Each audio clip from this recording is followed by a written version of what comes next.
중앙일보 논설위원 안혜리 기자가 불을 붙였군요. 2018년 12월 4일 자정에 올린 IMF 탓 망했다. 국가 부도의 날은 팩트 파산의 날. 이란 공격적인 제목으로 나간 칼럼은 영화가 시종일관 사실 왜곡으로 이어져 감상에 몰입할 수 없었다고 주장을 하고 있습니다. 그가 생각하는 이런 왜곡을 관객들이 well-made 폭, 그죠? 그러니까 잘 만들어진 팩트 폭격으로 받아들이고 있다면서 그것을 바로 잡아주려고 하는군요. 그의 주장은 이렇게 정리될 수 있습니다. 고의 IMF 행은 없었다. 고의 IMF 행은 없었다. 당시 재경원 관료들은 어떻게든 IMF로 가지 않으려고 노력했다. 관료의 사익을 추구하려고 어느 날 갑자기 IMF 행을 결정한 것은 아니다. 오히려 강경식 전 부총리와 김인호 전 수석은 IMF 행을 지연시킨 데 따른 책임을 추궁받았고 환란 주범으로 감옥에 가기까지 했다. 이런 얘기입니다. IMF 때문에 우리가 망했다고 생각하는 것은 역사가 주는 그 교훈을 비켜가는 일이다. 이 말은 외환위기 당시 재경원 특별대책반이었던 허경욱 전 기획재정부 차관의 말을 빌린 것입니다. 불난 집에 달려온 소방차 한테 소방차 위기라고 하지 않는다. 불 끌어온 소방관이 귀중품을 물에 적셨다 해도 소방관 도움으로 불을 끈 것은 여전한 사실이다. 즉 IMF가 불을 끈 것은 여전한 사실이다. 이렇게 보는 거죠. 그는 채권자 IMF의 가혹한 요구 속에 미국의 음모가 들어 있었다는 것에 대해 구체적인 반론을 내놓지는 않았습니다. 대신 어떤 묘한 시점 하나를 들이댑니다. 2017년 11월 국회에서 문재인 대통령은 이런 연설을 하죠. 1997년 11월 21일 IMF 구제금융 신청으로 국민은 피눈물 나는 세월을 견디고 버텨 위기를 극복해냈고 국가 경제는 더 성장했지만 국민의 삶을 무너뜨렸습니다. 이런 얘기죠. 이 영화가 촬영된 것이 대통령의 연설이 있은 직후라고 합니다. 안혜리 기자는 이 영화가 새롭게 알려줬다고 말해지는 진실을 이렇게 요약을 해놓고 있네요. 고용 불안과 빈부 격차 같은 작금의 모든 경제 문제는 IMF 구제 금융 탓이고 재벌과 결탁한 경제 관료가 노동자를 정리해 기업을 살리겠다는 의도로 일부러 IMF를 끌어들여 서민의 고통이 아직까지 이어지고 있다. 그 결과 가난한 사람들은 더 가난해지고 실업이 일상화되는 세상이 됐다. 이렇게 요약한 것이 바로 영화의 논리라는 거죠. 이 요약은 영화의 메시지가 거의 정확하게 대통령의 발언과 맥을 같이 하면서 현재의 경제적 난국은 그 뿌리가 IMF의 잘못된 해법에서 기인한다는 그 논리를 전파하려는 영화적 음모라는 그런 어떤 안 기자의 어떤 관점을 담은 그런 말이라고 할 수 있습니다. 안 기자는 영화의 제작을 결정한 영화사의 대표 이유진 대표를 찾아가서 해명을 듣는 그런 아주 맹렬한 팩트 체킹을 합니다. 이 대표는 이런 얘기를 하죠.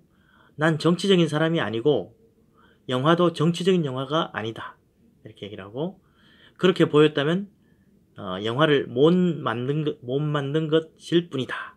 이렇게 겸손 겸 방어를 하는 그런 답변을 내놨습니다. 안 기자는 이 대표가 실존 인물을 떠올리는 특정인을 지나치게 악인으로 묘사하고 IMF 행을 선동적으로 해석한 이유에 대해서는 답을 내놓지 않았다고 말을 합니다. 하지만 그런 질문에 누구라도 답을 하기가 곤란했을 것 같기도 합니다.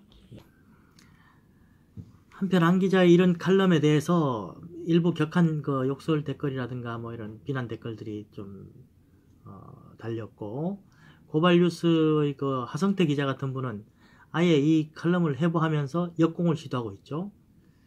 안 기자의 주장이 그냥 딴죽걸기다 라고 비판을 하고 있는데 기사를 읽어보니 마음에 안 드는 구절들을 열심히 열거하고 있을 뿐 명쾌한 논거를 대지는 못하고 있네요. 이 주장을 반박하는 일은 의혹에 걸맞는 상당한 내공과 확신을 필요로 한다는 점을 확인시켜주는 듯 합니다.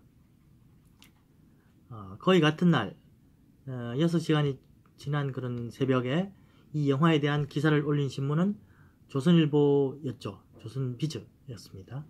이종현, 연선옥 기자가 무려 10가지 항목으로 팩트체크를 하고 있는 기사입니다. 이 기사를 보면 중앙일보의 그 안 기자의 주장을 오히려 꼼꼼히 잘 받쳐주는 것 같습니다. IMF행을 서둘러야 한다고 주장한 쪽은 한은이었고 최대한 미루려고 한 쪽은 재경원이었다고 영화 속의 그 뒤바뀐 전도된 입장을 비판합니다.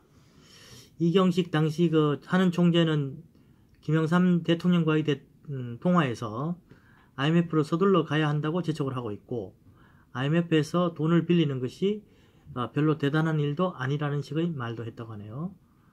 한편 김석동 당시 재경원 외화자금과장은 IMF 직후 인터뷰에서 끝까지 IMF 구제금융을 신청해서는 안 된다고 주장했다고 밝히고 있습니다. 조선일보는 영화가 이렇게 실제 입장을 뒤바꾼 것은 모피아로 불렸던 경제관료에 대한 불신을 반영했기 때문이라고 주장을 합니다. 우석훈이라는 사람이 쓴 소설 모피아에는 한국은행이 모피아와 재벌의 결탁을 막는 정의의 사도로 등장하고 있습니다. 영화도 아마 그런 분위기를 낸 것 같지 않나 이렇게 진단을 하기도 합니다. 그 다음 IMF와 미국 음모론에 대해서 한번 얘기를 해볼까요? 영화 속에서 한시연은 미 재무차관이 IMF 협상이 진행 중인 호텔을 방문한 사실을 찾아내고 IMF를 압박하는 장면이 나옵니다. 이 대목에서 기재부나 한은에서 일하는 사람들이 이걸 보고는 저마다 실소를 금치 못했다라고 얘기를 전합니다. IMF는 전 세계의 모두를 위한 국제기구가 아니라 미국을 비롯한 G7 국가들이 의사결정을 주도하는 그런 회의체입니다. 조직이죠. 미국의 지분율이 17.4%로 가장 많고요. 이들 회원국이 구제금융 제공국가의 채권국이 되죠. 당연히 최대 지분을 지닌 미국이 협상장에 왔던 것이고요. 영화에서처럼 재무차관이 아니라 차관보인 티모시 가이트너가 참여했다고 합니다. 이 부분에 대해 동아일보는 좀 다른 얘기를 하고 있습니다. 당시 재경원 제2차관으로 협상팀 수석을 맡았던 정덕구 니어재단 그 이사장은 외환위기 징비록이란 그런 책에서 당시 미국 재무부의 그 데이비드 립턴 차관이 IMF 협상팀과 같은 힐튼 호텔에서 묵으며 협상팀을 만나는 장면이 한국 협상단에게 목격됐다. 이후 그와의 대화를 통해 자본시장 개방 등 IMF의 조건이 실은 미국의 주장이었다는 것을 깨달았다고 말하고 있습니다. 즉 영화 속의 그 미국 음모론은 이 책을 참고했을 가능성이 많습니다. 조선일보가 말한 포인트가 완전히 틀렸다고는 할 수 없으나 적어도 정덕구 이사장이 느끼기엔 미국 재무차관이 자본시장 개방 등의 입김을 넣고 있었다는 사실 또한 부인할 수 없는 팩트로 보입니다. 하지만 IMF 당시 총재가 미국인인 스탠리 피셔였다는 점을 감안하면 배후에 숨은 것이 아니라 공공연히 미국 측의 의도를 드러냈을 가능성이 있어 보입니다. 조선일보는 영화 속에서 대우가 위험하다고 한 대목도 사실이 아니라고 말합니다. IMF 당시 대우그룹은 위기의 징조가 보이지 않았으며 오히려 구제금융 신청 이후에 쌍용차를 인수하는 등 몸집을 불렸다고 합니다. 당시 위기에 처한 그 기아차를 대우가 인수하는 방안이 논의될 정도였다는 거죠. 대우그룹이 진짜 위기에 빠진 것은 그 뒤인 1999년이라고 말합니다. 이 밖에도 그 한시연 영화 속에 한시연 그 한은 통화정책팀장이 IMF 협상장에 등장하여 재경원 차관과 각을 세우며 논쟁하는 일인데 이건 허구이며 당시 한은 총재밖에 참여할 수 없었다고 합니다. 영화는 그 화면이 블랙아웃 하면서 꺼지는 듯 하다가 IMF 21년 뒤인 현재를 비추는 그런 장면으로 넘어갑니다. 1,500조 원으로 늘어나 있는 그 가계주 부채가 또 다른 국가 위기의 도화선이 될 거다 라고 얘기를 합니다. 이 대목은 영화가 과거 보수 정권의 실정만을 겨냥한 것이 아니라 지금 현재로 이어진 경제 위기의 실태를 환기함으로써 메시지를 확장하는 듯한 그런 느낌을 줍니다. 영화의 국가부도 위기와 그것이 국가부도 위기라는 것이 현실 너머의 그 영화만이 아니라 곧바로 현실일 수도 있다는 그런 경고를 보태고 있습니다. 여기엔 현 경제 상황에 대한 정책들의 우왕좌왕과 그 심각성에 대한 안일한 인식을 찌르는 맛이 살짝 들어가 있죠. 문재인 정부에 대한 끝내기 경고랄까요? 그 마지막 마무리에 그 경고를 담는 그런 경고를 담았다고 할 수 있습니다. 그런데 일리가 있는 주장일까요? 중앙일보 안혜리 기자는 이런 비판을 담아놨습니다. 위기를 감추기에 급급한 모습도 그때를 떠올리게 한다. 외환위기 당시 한국개발연수원 최범수 전문위원은 은행 대출의 15%가 6개월 이상 연체된 부실채권이라는 통계를 내고 사전에 경고했다. 하지만 이 정부는 이 자료가 언론에 흘러나가자 이후 부실채권 관련 통계를 아예 발표하지 못하게 했다. 이런 사실을 전하면서 바로 문재인 정부 얘기를 또 하는군요.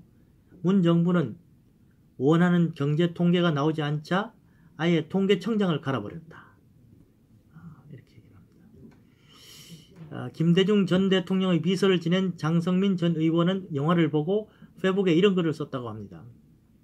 위정자들의 오도된 경제 현장 읽기는 잘못된 경제정책의 시작이자 국가부도의 날 예비 초청장이다.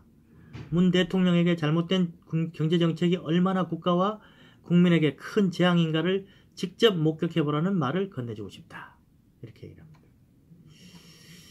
동아일보는 현재의 경제 상황이 1997년 외환위기를 우려해야 할 정도냐는 물음에 실제 가계부채는 경제의 가장 큰 위험 요소 중 하나지만 현재의 가계부채가 1997년과 같은 그런 위기로 직접 이어질 것으로 보기는 어렵다는 그 성태윤 연세대 경제학부 교수의 말을 전하고 있네요.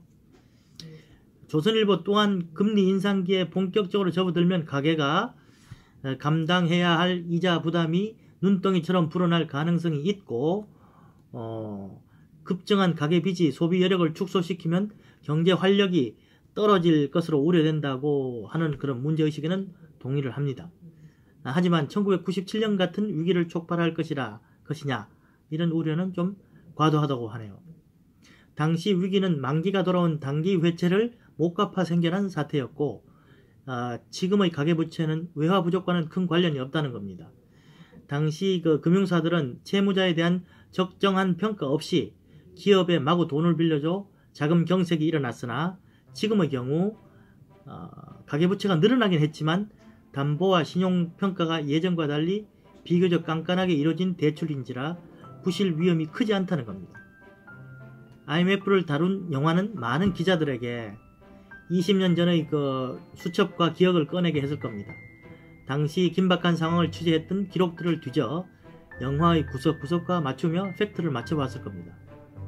저 기사들은 엄연했던 우리의 아픈 과거를 끄집어낸 영화에게 기자의 본능으로 그때의 사실과 다른 점을 지적해 주고 싶었을 그 마음의 결과물이기도 하겠죠. 21년 전 IMF가 우리 경제의 생태계를 아주 나쁜 방식으로 바꿔놨다는 그런 충격적인 메시지는 굳이 정권의 유불리를 따진 것이라기보다는 영화가 지녀야 할 어떤 전기, 고압선 같은 것들을 만들어 놓고 싶었던 그런 욕망으로 읽어도 나쁘지 않을 것 같습니다. 영화 덕분에 옛 취재 수첩들이 쏟아져 나왔고 그 이면의 다양한 진실과 복잡한 당시 상황들을 새로운 세대들까지 제대로 알게 해주는 그런 효과가 있었으니 지금쯤에 꼭 있어야 할 그런 시간적인 혹은 사회적인 여과지 같은 그런 영화라고도 할 수 있겠죠. 오늘 여기까지입니다.